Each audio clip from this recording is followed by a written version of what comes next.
Providers. This is Lavelle Baker, Program Coordinator with the Tummy Nutrition Education Services Program, coming to you this month for your news.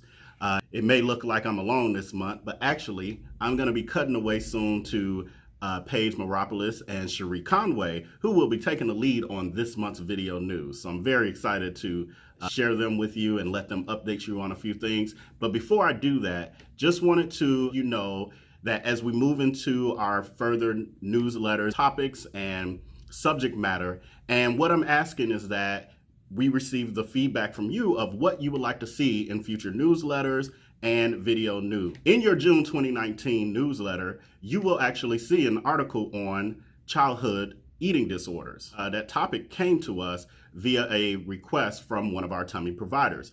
So we're more than open to use any suggestions to help build content for our newsletter, but as well as the way that we service you on a daily basis. So again, if you have any suggestions or concerns, any of our video news or any of the content that we're sharing and resources that you would like to see in the future, please do not hesitate to reach out to us via the mainline phone number or our main email address. With that, I'll be turning it over to our team.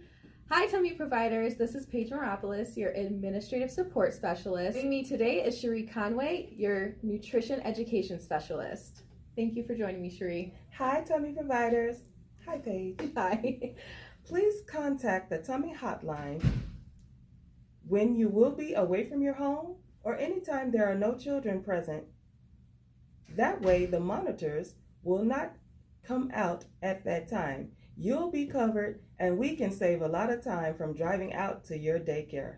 Yes, that is very helpful to always use the hotline. We have different methods, whatever is easiest for you, and those will be listed on the screen. Thank you. We also would like to highlight this month our top providers who submitted first for the April claim. We're going to be calling you guys our champions of tummy nutrition, so thank you for completing your claim and sending it in on time. The top 5 providers who submitted first for the month of April were Natasha Abbey, Teresa Acosta, Susie Cannon, Maribel Castrahan, and Angelina Castro. Again, thank you so much for submitting on time and also being the first to submit. This is helpful in our continued effort to always submit to the state on time and get you your payments earlier than before. Yes.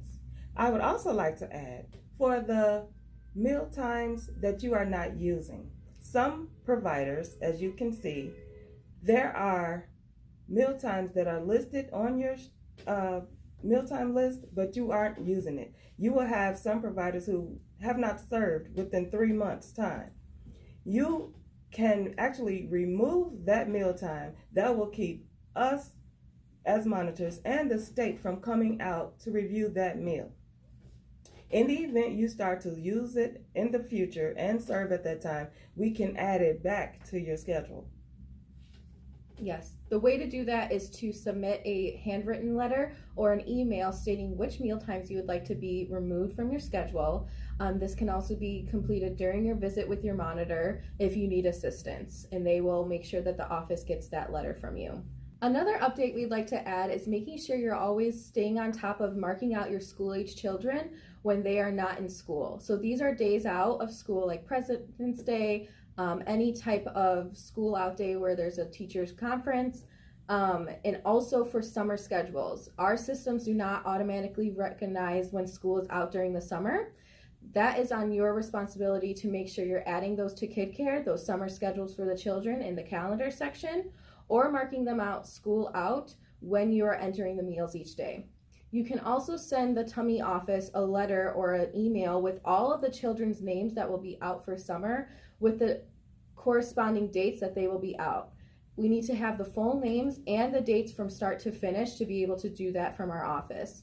If you have any questions, just give us a call on the main line and we'd be happy to help you do this. Now, effective immediately, for our providers who are still submitting their claims on paper, it is our new rule that you must submit through fax or scan so that we can avoid delays in the mail and delays in getting you your payments on time. We have experienced issues with getting paper claims in the mail that never show up or show up 2 months late. This prevents you from getting your payment on time, as well as it holds up our processing with all of our other providers. The new rule will prevent this from happening and will help us to get your payment early and on time. The methods again for submitting your paper claims is now through fax or scanning it to our email. If you have any questions, just give us a call and we'd be happy to help you go through this. We'd also like to remind you today that notifying us of any DCFS changes to your license is mandatory. This means if you have a change in capacity or if you have already moved, hopefully have notified us in advance, and have address changes to your license, you need to know about that. You can send us a copy of your license, or you can send us a letter, the copy of a letter from DCFS stating what the changes will be and what step of the process you're in. That helps us to notify our staff that there's going to be changes and that we need to look you up in the database. We do not get notified automatically when you have changes to your license, and so making sure that we understand that this is happening can help you get the highest reimbursement. Now for our tummy providers, something we have been noticing is our issues with whole grain component and making sure that that's indicated on your menus. Yes. I've noticed once I come out to the homes that you are indicating the whole bread. It's just that you're serving whole bread too much. There are other components with whole grain in it. Yeah, there's lots of variety of whole grain rich components that you can be using, such as whole grain tortillas, whole grain pancakes, and it doesn't always have to be for dinner or lunch. You can try to work those whole grain components into your breakfast, snack, and other meals. Such as rice, you can have whole grain pita bread. That's correct.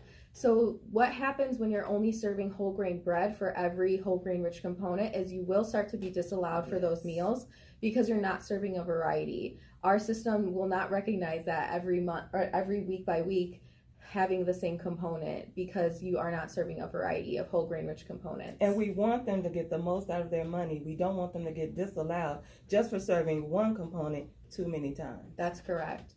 And for our paper claimant providers, making sure that you're always indicating a WG next to your whole grain component, because if we only see wheat bread, that doesn't always indicate that it's a whole grain rich component. Wheat does not equal whole grain. Correct. And I want the kid care providers, whom we love, to definitely mark yes next to whole grain on the kid care.